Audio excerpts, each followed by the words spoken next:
Намазынан оқушылар бүгін сендерге АК-74 автоматтық бөлшектеп жинақтауды көрсетіп шығамын. Толық емес бөлшектеп жинақтау.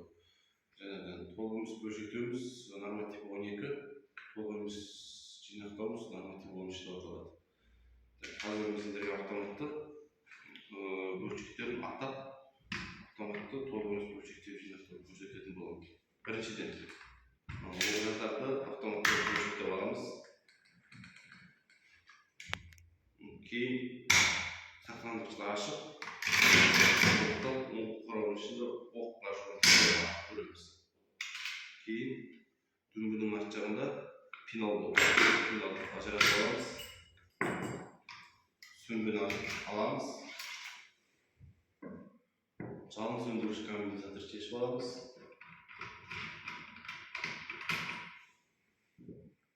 Қорабының қақпағын ажыратып аламыз. Қайтармалы механизм, бекітпе жақтау. Газ түтінін поршын. Бұл автоматты толық емес бөлшектеу. Норматив 12. Енді норматив 13-ші жаттығуды орындаймыз. Олда автоматты толық емес жинақтау. Біріншіден газ түтінін поршын саламыз. И бекітпе жақтау екеуін қосамыз.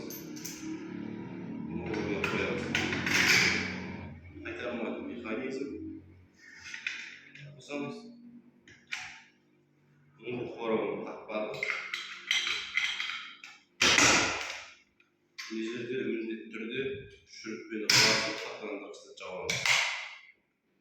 Жалын сөндіргіш коммутаторды қосамыз. Сүңгіні орнына саламыз.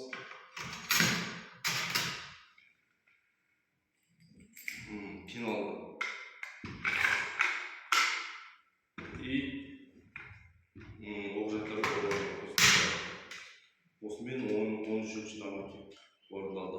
Автоматты толық емес және де толық емес бөлшектеп жинақтау осылай орындалады.